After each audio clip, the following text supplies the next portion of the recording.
Yo Mina, jadi pada video kali ini aku mau membahas mengenai salah satu karakter dari anime Gotobu no Hanayome lagi. Ya, dia adalah Takebayashi. Nah, Takebayashi ini adalah teman masa kecilnya si Futaru, yang juga merupakan ketua kelompok saat Futaru kecil melakukan perjalanan ke Kyoto. Nah, Takebayashi juga berhubungan dengan kejadian di Kyoto 6 tahun yang lalu, di mana saat itu Futaru pergi dari kelompok yang dipimpin oleh Takebayashi dan lalu bertemu dengan Yotsuba kecil. Ya, jika saja Takebayashi lebih cepat mencari Futaru yang pura-pura pergi saat itu, kemungkinan besar Futaru tidak akan bertemu dengan Yotsuba.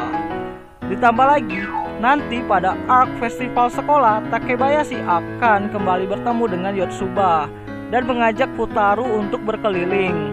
Ya, bisa dibilang saat kecil Futaru menaruh perasaan kepada Takebayashi. Ya, bisa dibilang saat kecil Futaru menaruh perasaan kepada Takebayashi.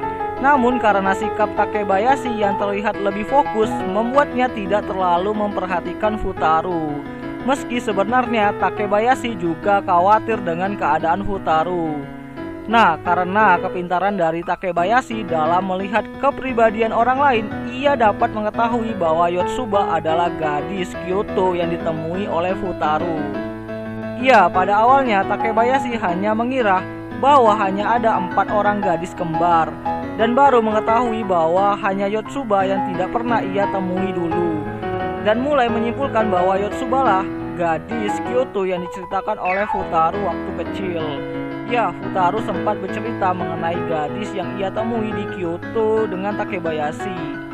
Meski pada akhirnya Yotsuba meminta Takebayashi untuk tidak memberitahukan mengenai hal tersebut kepada Futaru.